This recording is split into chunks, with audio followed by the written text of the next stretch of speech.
Hello everyone and welcome to Battle of the Beasts episode 61. I'm your host Adam Ferns and this is the third battle of round 3. This is beating two very aggressive beasts when it comes to acid use.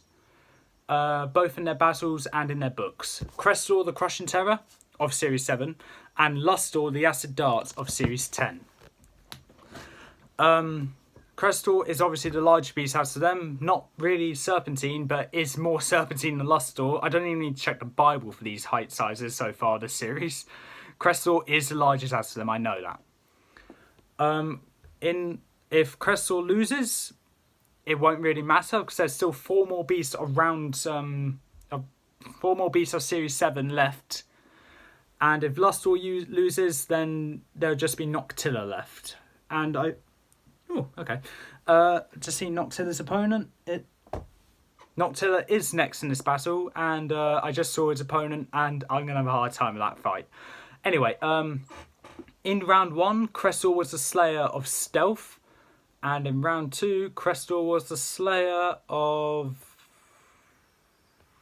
Why can't I remember? No, that's not in the playlist yet. Okay, I need to add that later. Komodo, the Lizard King. Okay, so as I'm recording this, I normally check the previous battle so I can know without having to remember. But I just remembered after I realised that, wait, that battle's not in there. So, Krestor was the Slayer of Stealth in round 1 and Komodo in round 2.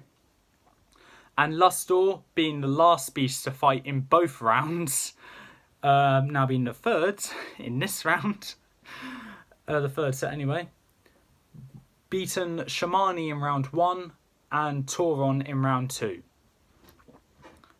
Anything else? Not really. Okay, the arena for these two, one is built for oceany arena, one's built for a swamp arena.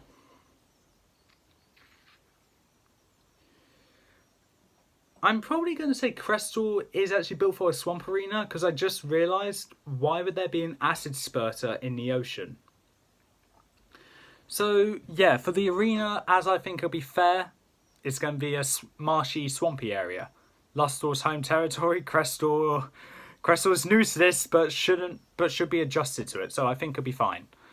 It's just Krestor anyway. I like Krestor, so I guess it's fine. Okay. Oh god. So if there's any spectators here, please leave now because I guarantee you there's going to be some acid raining down on the seats, and umbrellas won't help. So yeah, let's get into this fight.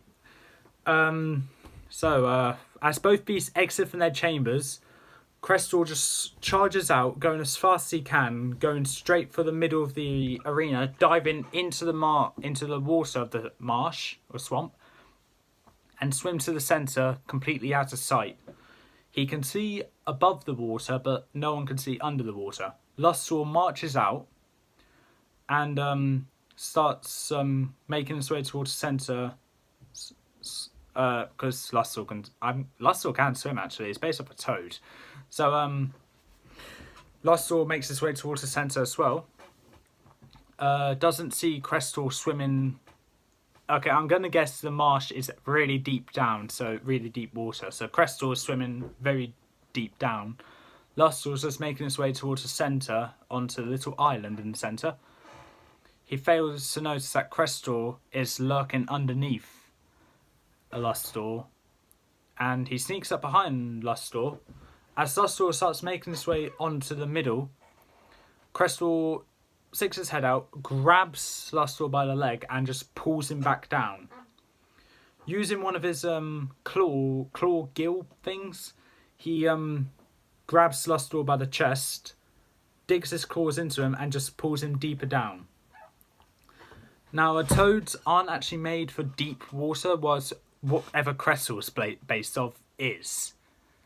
I don't even need to ask someone about that. I know it is. Can't really explain why, but yeah.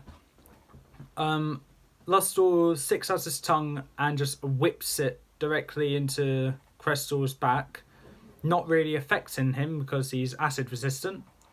So Lustor gets his claws, stabs Krestor in his claw, and uses his other claw to stab Krestor in the nose, causing him to let go.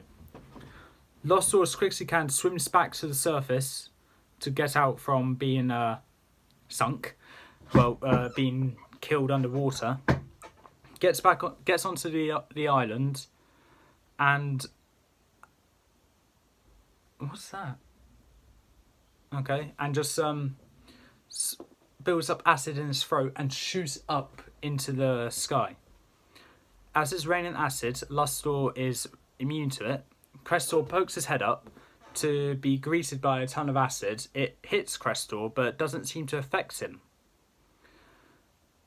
Lustor gives a look of confusion, and Krestor answers his question why the acid isn't hurting him by spitting out acid from his spikes on his own. As Lustor understands that, he realises he can't rely on his acid to kill Krestor.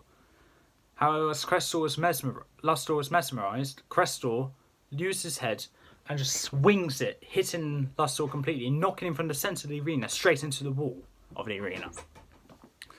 As Lustor tries to regain himself, he sees Krestor basically doing Jaws, making his way upwards towards Lustor with the most sinister glare that any beast has given so far in this tournament.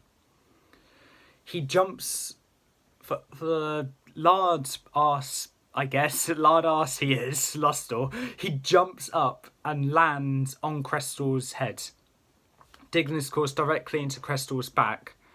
Krestor recoils back in pain and starts swinging his head around to try and lose Lustor. Krestor then gets the idea, because Lustor will have to let go. Krestor does this one thing. So he jumps out of the water and dives right back into it, going to the deepest possible point. Lustor, not being able to go to deep waters because toads normally can't, releases his grip on Lustor and starts retreating back. When Krestor feels the fact that he is let go, he turns round, hits Lustor with his claw, causing him to go sideways, that way, just that way. And he bites down on Lustor's leg again, pulling and just swaying him about, just dazing him completely, knocking the wind out of him basically. He then takes the Lustor back to the surface, and whilst Lustor is still trying to regain himself, hanging upside down, Krestor gets his head like this, just close to the water, then swings upwards, throwing Lustor upwards into the sky. Whilst Lustor is making his way down now, Lustor finally understands where he is. In the sky, falling down to see a very angry Krestor waiting for him at the bottom. Lustor realises nothing he can do, just waits for himself to land. However, Krestor moves his head out of the way for Lustor to land, just to hit it. Sorry if you're hearing the creaks of my chair, because I'm really moving it today. Krestor swings his head directly into Lustor as he's coming down, knocking him straight into the other side of the arena. Krestor swims up towards Lustor, again, whilst Lustor's trying to regain himself, lifts up his hand, Krestor does, and puts it right over Lustor's head, digging his claws into him, lifting him up, and just smashing him repeatedly into the ground and chucking him into the centre of the arena again. It's kind of like that one scene from the Avengers where Loki is like, "I am a god, you filthy," and Hulk just completely destroys him and says, "Puny god." I believe I wanted to do that with a previous fight in round 2, but I couldn't remember which fight it was, and if I was to do that, I'm really sad I didn't. But here we are, I'm doing it now. Lustor is now in the centre of the arena, very badly injured, trying to do the best he can to try and win. Krestor is already standing tall above Lustor when Lustor regains himself. Before he can even think, Krestor smashes his head directly on top of Lustor, hitting the ground, crushing Lustor. And just to make sure the job is done, Krestor digs his claws into Lustor, into the top half of Lustor, pulls it up, digs his claws into the bottom half, and just pulls as far as he could, breaking Krestor. That's the cross of both. Breaking Lustor in half. The winner of this fight is Krestor, finally is in his natural habitat, and the loser is Lustor in his natural habitat. Okay, if you think the battle should have gone a different way, please leave in the comments below why you think that. But unfortunately, my decision is final. I said this so many times. And with that being said, that's all for this time. If you like what you saw or heard, leave a like, leave a comment, don't forget to subscribe, press the notification bell down in the corner below. Join me for the next Beast Battle, episode 62, where it will have Crab, Master of the Sea, versus Noctilla, the Death Owl. Water versus air. This is going to be interesting. And with that being said, I've been Adam Ferns, and I'll see you next time.